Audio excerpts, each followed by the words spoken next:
say you are listening to, you are absolutely listening to the George Espinlove Show, coming to you live from the Funny Farm. Now, with no further ado, here comes Georgie!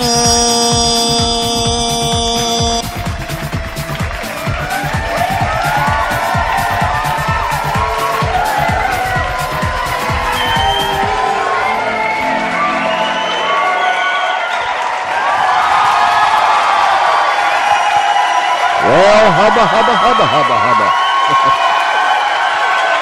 Oh, yeah. Yep, that's... Yep. Love it. That's what I say. Woo! Wow. This is Wednesday night. Isn't this Wednesday, Charlie? Monday, Tuesday, Wednesday. Yeah? You're not giving me bum scoop, are you? Okay. All right. Hey, to all of our friends down the street, around the corner, across this great nation, and around the world, welcome to the George Espinlove Show, and I hope that you really enjoy the show tonight. All right, okay. I say it often, but it doesn't take too much to get these people cheering around here.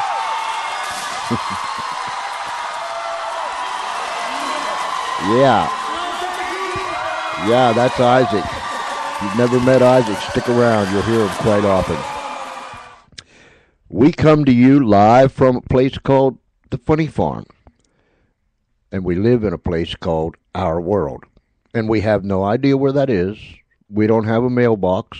We don't have a specific mailing address, but we do have an email. Email us at GeorgeCE. That's GeorgeCE at Comcast.net. GeorgeCE at Comcast.net. Thank you for all of you that have been sending email. Thank you for those that will be sending email. And we have answered those that have sent, and we will continue to answer those that will send to us. You send us. We send you. That's a pretty fair exchange, isn't it? Let me run this by you real quick, and then we'll bring on our guest tonight. It's going to be exciting. In fact, it's going to be out of this world. No pun intended. Listen, last night we launched our what was it? Grand opening, launch day, whatever you want to call it. But we had a very special show last night, introducing those that haven't heard, introducing those to the radio show Unshackled. Excuse me, Unshackled.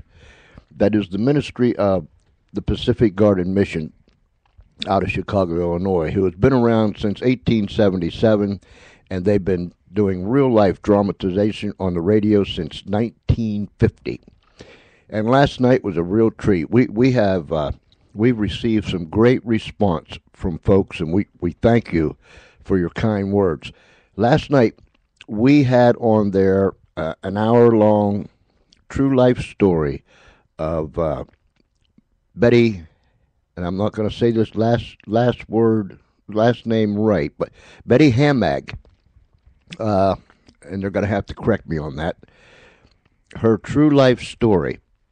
She was on with us last night. It was an exciting story, and it all turned out for the good in the end. On February 25th, that is 1 week from this coming Monday, February 25th, mark this on your calendar, Betty and her husband Kevin, the lady that you heard last night, we're going to be playing Kevin's story on Saturday evening, and they ended up getting married. But nonetheless, Betty and Kevin will be here live in the chairs. We'll have to move another chair in the chairs, and they will be telling us about what they've been doing since their real life story was told by Unshackled, and all about the good things that they have went through together.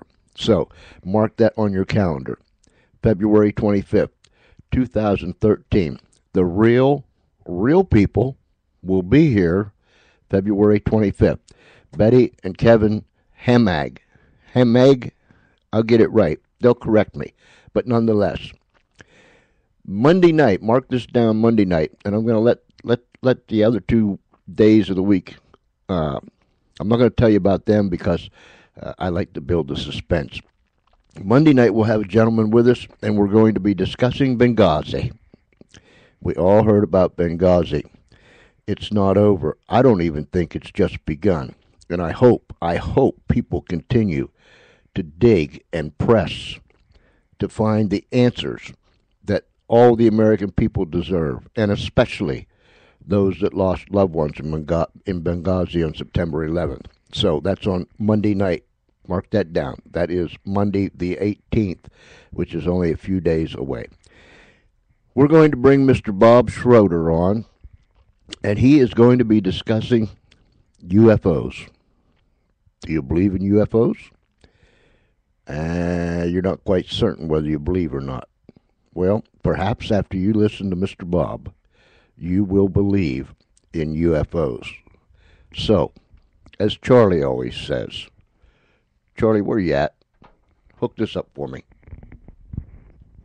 Thank you. Why you take it way over there, Charlie?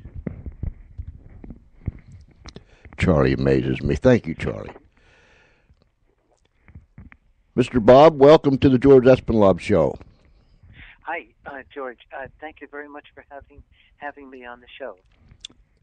Our audience needs to know that you are way up there where all that snow fell. Oh, and we don't mind getting a lot of sympathy for the tons of snow we have up here. And but all we ask up here is, can the people in the south there send some warm air up our way? And we could use a little heat wave up here. I'll bet you could. Not too much, though, because you don't want a flood. That's true, yeah. But I think I'd rather have water than snow. Yeah. We don't have to shovel the water, although if it gets too high, then we've got some real problems. But our hearts go out to all you folks up there in New England that was literally pounded by the storm, and hopefully things will get better for you. You know, if I can mention real quick, I lived through the 78 blizzard too, the 1978, and I got stuck in my car down in Rhode Island, and I had to spend the night at a Howard Johnson's, and that was even worse than this one, much worse. And then I had to walk home the next day, 17 miles, and in a pair of totes. It was what a storm that was. That had to be the storm of the century. And I don't know if people remember that, but that 1978 blizzard, that was bad, isn't it? When they said that this storm was going to be a doozy, they wasn't exaggerating one bit, were they? No, they weren't. And in fact, a lot of people were kind of skeptical that this storm would be as bad as advertised, but it met expectations. But it wasn't as bad as the 78 blizzard. I think New England is much better prepared for storms these days, and they have much better equipment, much more salt, much more sand, and of course the weather forecasts are much better, so that they can anticipate where the snow is going to be, and they can kind of get the cars off the roads and stuff. So that does help quite a bit. But as I was mentioning to George earlier, if my wife and I, if we ever hit the lottery, we're moving to California. I think we've had enough snowstorms up here. Well, Bob, do I say your last name Schroeder? That's right. Yep, that's correct. Very seldom do I get a last name right, even my own. Uh, Oh no. so I'm really proud of myself. Yeah. The, Probably the next 15 or 20 last names I will literally destroy. Uh, Oh no. no, I have. My wife tells me I shouldn't even be allowed to attempt to say a last name because I just can't get it right. Oh, yeah. I admit some of them are kind of tough to, pronounce. I've had my share of mispronouncing names, and so I know how you feel. And yeah, but you got ours exactly right. That's right. All Um, right. yeah. Tell us And something about yourself. Give us some background. okay. Well, yeah, maybe what I could start with, George, is just mention real quick that a lot of people are skeptical about the UFO phenomenon, Mm-hmm. but they really shouldn't be, and and the reason is because there's a subset of all the reports that are out there, and I'd estimate it's at least 5%, but it's probably more that represent that are really good sightings by very credible people. And for example, astronauts like Gordon Cooper and Buzz Aldrin, and the Harvard astronomer Clyde Tombaugh, who discovered Pluto back in the days when it was a planet. And but anyway, those are three very well-known people, and with good scientific backgrounds, and all three of them had UFO sightings, and they said, each one of them said beyond a shadow of a doubt, it had to have been something from beyond planet Earth. And so I mentioned that just to kind of give people a little bit of background on it, and and and then I'll just mention one more thing, and then I'll give you something on my background. But what's happening in modern physics today is, I believe, pointing toward an explanation of the UFO phenomenon, and we, before the talk is over, everybody will have a very good idea of what's happening in modern physics and how it relates, I believe, directly to the technology of UFOs. And it's very, very exciting, and we may be developing this technology on planet Earth within the lifetimes of people living today. And so I just mentioned that. And then I thought I'll give you a little bit of my background. I just retired, a couple of years ago. I retired from Hewlett-Packard, the computer company, and I'd been there for 26 years. I was involved in operations and product management. Educationally, I have a BA in mathematics from Rutgers University, and an AS in aerospace engineering, and an MBA piled on top of all that. And I've been studying the developments in modern physics for the last several decades. Part of the reason I have a great interest in science and physics and technology, and I probably get it from my family, because I do come from a family of scientists and engineers. My dad was a research chemist, MIT grad, and his granddad, my granddad, was a mechanical engineer, and our daughter is actually a structural engineer. There's not too many girls her age, but she's a structural engineer that down in the D.C. area, and so you can see it kind of runs in the family. And then I have zillions of cousins, nephews, nieces that are in technical fields as well. So I do come from that kind of a background, and so for me, the UFO phenomenon, when I first encountered it back in the 1950s,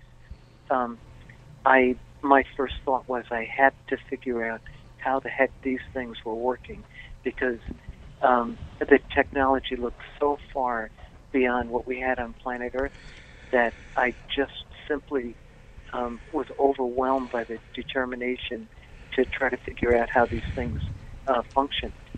And that's so. Of course, I couldn't do too much with that over the years because I had to take care of my family and pay the mortgage and things like that. So, but but before I retired, I knew I was going to be retiring in a few years. I really started digging into it, and I started paying attention to what was going on in modern physics. I mean, I always had, but then I began really associating it with what the people were talking about, the good reports about UFOs, and that's kind of how I got started in all this, and so because I love science so much, I was paying particular attention to what's going on in particle physics, and I noticed that there were things going on there that most of the public really is not aware of, George. They don't. Most people don't quite appreciate the tremendous advances that have been made in particle physics and in physics in general over the last couple of decades. But it looks like we're closing in on what they call a final theory of everything. And if this turns out to be correct, I believe we will know how UFOs work within the next probably 5 years. And that would be my prediction. And then the potential for us building them on planet Earth will be one of the tremendous benefits of understanding how Mother Nature works at its deepest levels. So anyway, that's kind of my background. And should I mention, George, I know I sent something to you that I saw a UFO myself when I was just a kid. Yes. You said something very interesting, and then I'll let you continue. That struck me. You said, and I can't say it verbatim, but anyhow, you said that you had to find out how these puppies operated.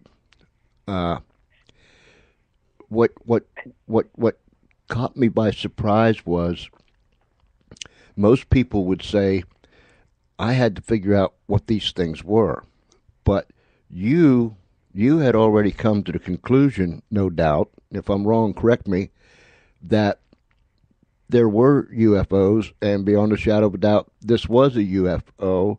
And so Yep. The most thing you was interested in is what makes this puppy move around.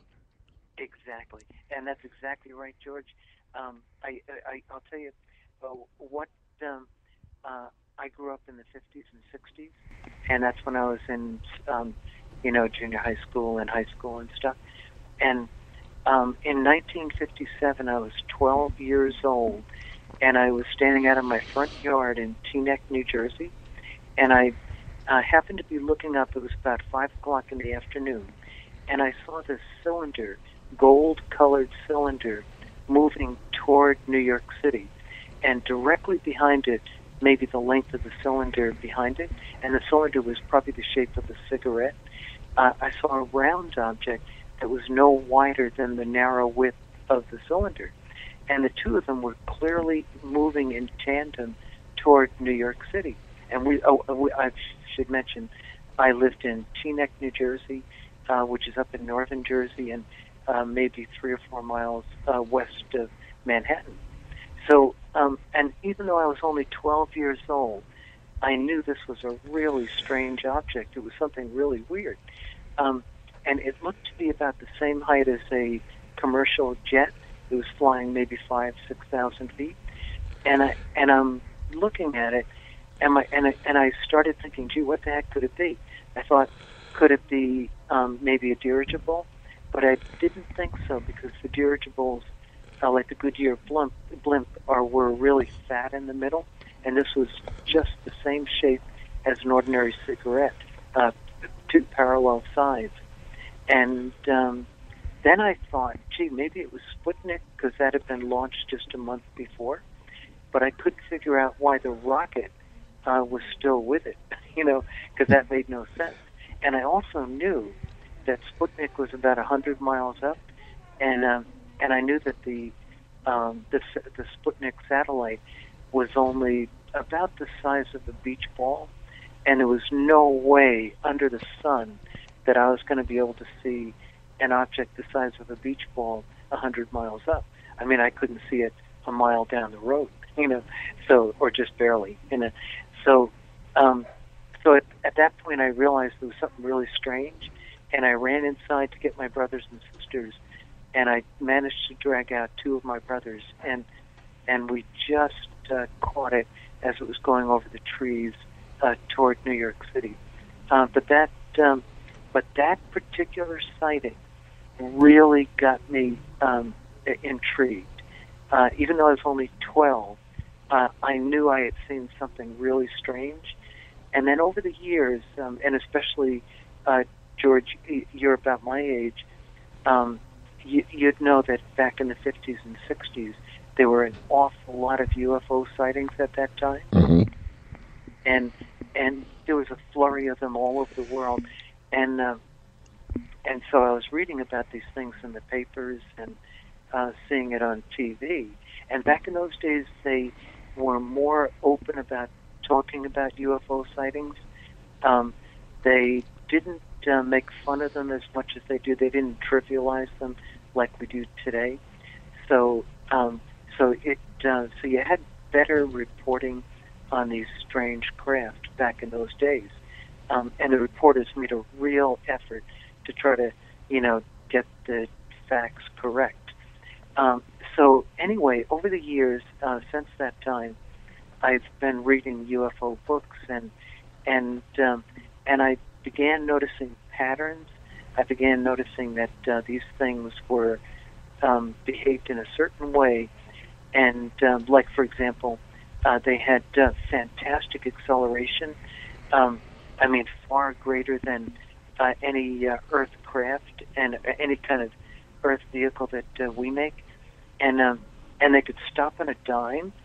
They could be going 3,000 miles an hour and then just come to a complete stop. And no man-made craft can do anything like that. And there were other characteristics that were kind of strange.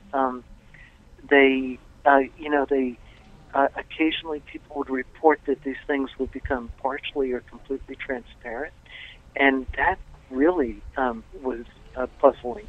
I couldn't figure out why that was the case. And then another thing that really stood out, and I, coming from New Jersey, and any of your listeners who are from northern New Jersey are familiar with the Wanacue Reservoir up in the town of Wanacue, and it's right on the New York border. But back in the 60s, they had a flurry of UFO sightings, George, around the reservoir, and they saw these objects over the reservoir. And one of the things that they noticed, one of the police officers, he said that as he looked at this UFO that was hovering about 15 feet above the water, he noticed that a huge mass of water underneath the UFO was being lifted up toward the bottom surface of this object. And he said it was a gigantic mass of water. He said at least a couple hundred feet long, maybe 100 feet wide or something like that. And he was absolutely amazed. And then he said as the UFO, it was in the dark, but as the UFO started to lift up and move toward the distant mountains, the officer said this vast body of water that had been sort of levitated in the reservoir suddenly went crashing back down and sent waves across the reservoir. And then he noticed that as the craft in the moonlight got up on a ridge overlooking the reservoir, he noticed that the trees underneath the UFO were swirling around and were being pulled toward the bottom of the UFO, and it looked like somebody had put a rope around them and was kind of swirling them around. And he said that that was just kind of puzzling too. And in fact, many UFO researchers, George, over the years, have been very puzzled about that kind of behavior of UFOs, because it would seem, as I believed at one time, that these things were using anti-gravity.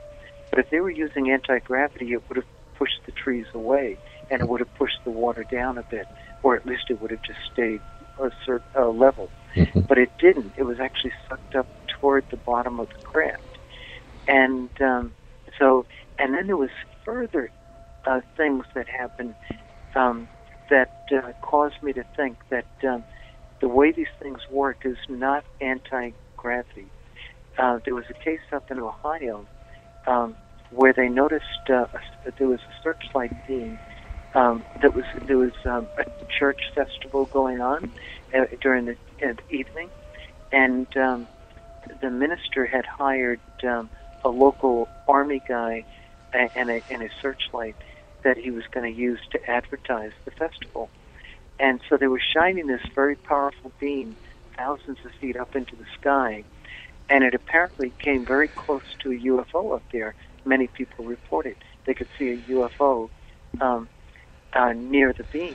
And when the beam, which was moving, the beam of light, as it got close to the UFO, the top part of the beam began to bend toward the UFO, not away from it.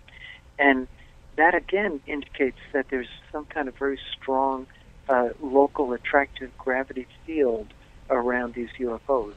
And that, it turns out, and as far as my research went, it turned out to be the vital piece of information needed that eventually pointed in the direction of how these things work.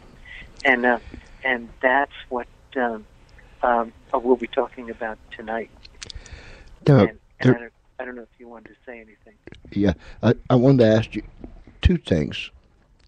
Now, a UFO, when we hear the word UFO, I think instantly we think of flying saucers.